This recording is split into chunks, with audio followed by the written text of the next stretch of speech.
Hello, fellow elitists. Don't you just love it when the elitists in the media ignore their own obnoxious wealth and they have to line up to attack somebody like that evil Mitt Romney? Oh, he's got so much money. I bet he has more than one ascot. Oh, yes. Yes, pay no attention to my smoking jacket, living in my elitist New York City skyrise. Oh, no, we're going to mock someone else for being rich. I mean, before we retire for some Chateau Lafite Rothschild and a nice cigar, let us have a good chortle at the expense of that insolent, moneyed Mitt Romney, shall we? You know, I don't know if you saw the Andrea Mitchell episode on NBC where she took on Mitt Romney. No, Andrea Mitchell, oh, who's that next to her? Oh, I see. That's Alan Greenspan. So Mrs. Alan Greenspan attempted to recreate the George H.W. Bush is fascinated by a grocery store scanner moment with Mitt Romney, who was in Pennsylvania campaigning. Watch. Maybe this was Mitt Romney's supermarket scanner moment, but I get the feeling, take a look at this, that Mitt Romney has not been in too many Wawas along the roadside in Pennsylvania. By the way, where do you get your hoagies here? Do you get them at Wawa's? Is that what you get them? Well, I went to a place today called Wawa's. You ever been to Wawa's? Anybody been there? No. Some people don't like, I'm sorry, I know it's a very big state divided, but we went to Wawa's. I was at Wawa's. I wanted to order a sandwich. You press a little touch-tone keypad, all right? You just touch that, and you know, the sandwich comes out. You touch this, touch this, touch this. Go pay the cashier. There's your sandwich. It's amazing. It's amazing. Oh,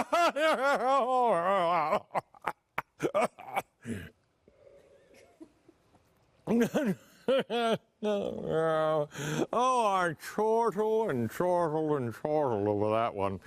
Mitt has never used a touch screen before. He is that rich. He has other people, little people's fingers that he takes out of his pocket and touches the touch screen like that. Oh, yes. First of all, Mrs. Greenspan, I have my suspicions that when you're at home at your palatial hidden retreat in Washington, D.C., basking in your $10 million net worth, you know, you and the nice mushrooms when they run out of the store. You say, I don't have any more mushrooms. What do I do? Alan, what do we do? We're out of fancy mushrooms. And then you say, I know, honey. I'm gonna hop into the Maybach and head to the local Wawa for a little restocking. Really? Is that what you're doing, Mrs. Alan Greenspan? Second, here's what you need to know. The Romney clip was wildly edited to change the context and fit a pre-existing narrative, just exactly the same way NBC did with George Zimmerman and the 911 call. The anti-Obama gun-carrying Tea Party racist who was black, not white. They edited this for you as well. Romney was not talking about Wawa's ordering system by itself. And, by the way, is fantastic. It's a fantastic ordering system. Not many places other than, you know, convenience stores have it. He was making a larger point about the private sector versus the public sector. Watch the fancy editing here. Here's the first part. By the way, where do you get your hoagies here? Do you get them at Wawa's? Is that what you get them? No? You get them at Sheetz? Is it, where do you get them? Nacio. Turkey Hill.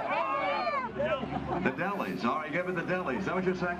Well, I went to a place today called Wawa's. You ever been to Wawa's? Anybody been there? Some people don't like, I'm sorry, I know it's a very big state divided, but we went to Wawa's, and it was instructed to me because I saw the difference between the private sector and the governmental sector. Look, people who work in government are good people, and I respect what they do, but you see, the challenge with government is it doesn't have competition. Right. The federal government, that is. States compete all the time. I learned that. I learned how states compete.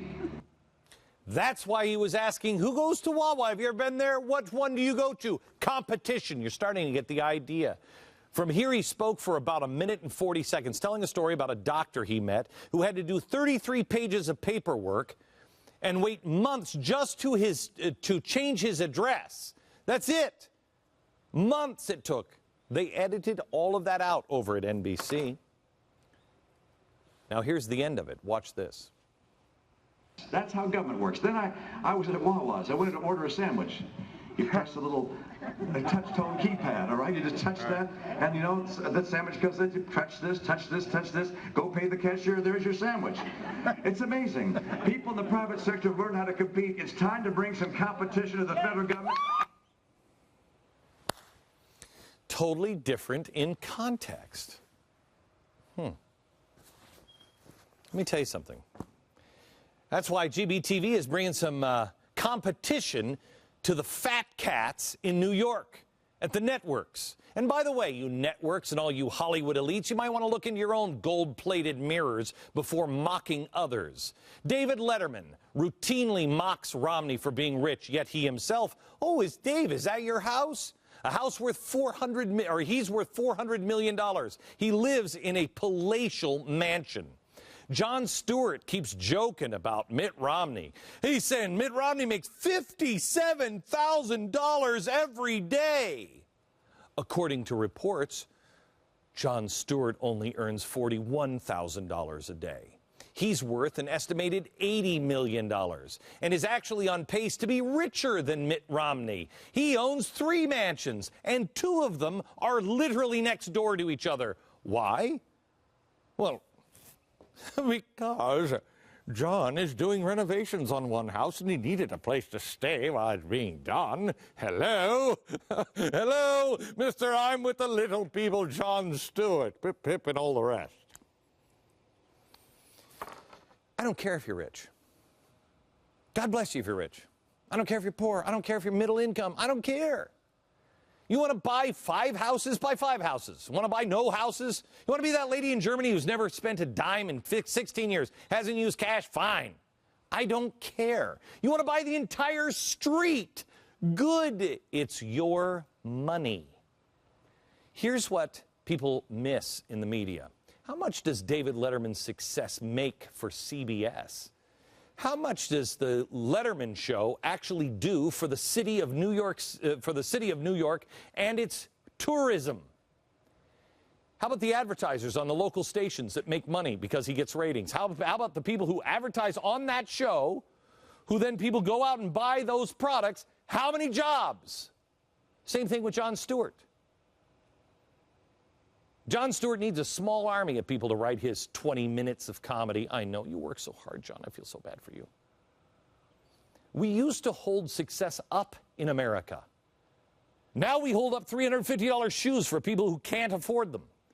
We hold up food stamps and unemployment checks as job creators, according to Nancy Pelosi. How about, as a nation, we stop having a problem with the rich? How about we start directing that anger and that time towards hypocrites, the stupid, and those who manipulate stories intentionally for political power? Mrs. Greenspan.